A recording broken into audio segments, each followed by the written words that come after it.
In a small village in Benin called Ikpakpa, a tragic and mystifying story unfolds. Ayaba, a kind and courageous woman married to the craftsman Dake, gives birth to a boy after 5 daughters. For Dake and the villagers, a son is a symbol of honor and continuity. His birth, Zanu, brings joy and celebration, though Ayaba harbors an inner anxiety. Dake, however, remains unsatisfied and takes a second wife named Fata, a beautiful yet manipulative woman who seeks power and attention. Fata, consumed by jealousy toward Ayaba and the bond she shares with Dake through their son, consults a feared herbalist, Papa Kofo. She asks him to make Zanu disappear. The sinister ritual involves pouring a magical potion into the water used to bathe the baby. The result is horrific. Although Ayaba and Dake still see Zanu as a normal child, the rest of the village sees a snake. Panic erupts at the market when villagers spot the snake on Ayaba's back. In their hysteria, they demand Zanu be killed. Despite Ayaba's protests, the villagers storm the home and, believing they are saving the community, spear the child to death. Ayaba falls into deep grief, refusing to eat or speak. Dake is equally broken, while Fata feigns sorrow to conceal her satisfaction. But her plan backfires. The trauma only brings Dake and Ayaba closer together.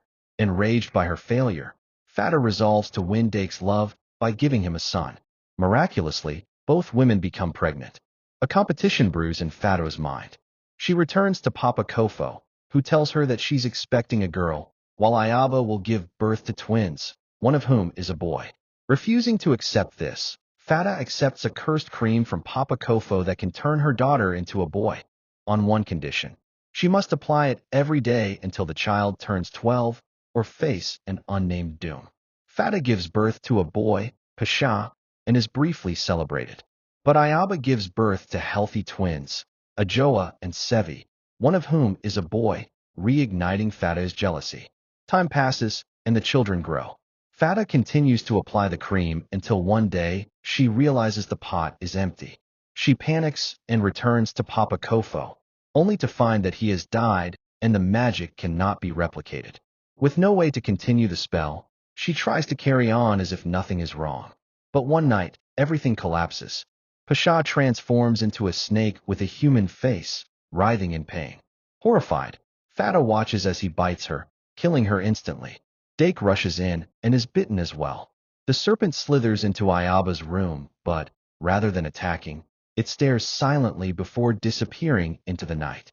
The neighbors arrive to find Fata dead and Dake wounded. He is rushed to a healer, Master Desi, as the village stands in shock at the horror that has just unfolded. Master Desi was able to save Dake's life, but the venom left his leg permanently damaged. Fata, on the other hand, was beyond saving. As Dake recovered, he was haunted by intense remorse. In his weakened state, he finally grasped the gravity of his choices, the pursuit of a son at any cost, his decision to take a second wife, and the pain it had inflicted on his family. One evening, he sat beside Ayaba and, with genuine sorrow, confessed his blindness and vowed to love only her and their children from that moment on. While cleaning out Fata's hut, Ayaba discovered the empty pot of cream. Puzzled, she brought it to Master Desi, who immediately recognized it as a tool of forbidden magic. He explained that it could change a being's nature, but if the ritual were broken, the true form would return, often grotesque and dangerous.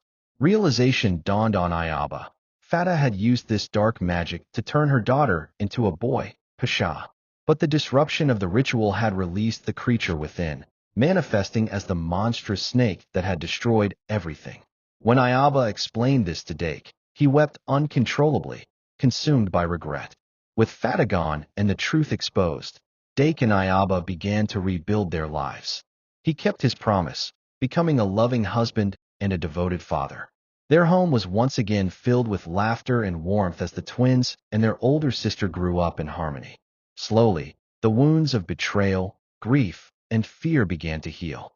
One day, under the peaceful shade of a mangrove tree, Dake took Ayaba's hand and whispered, "You are my strength."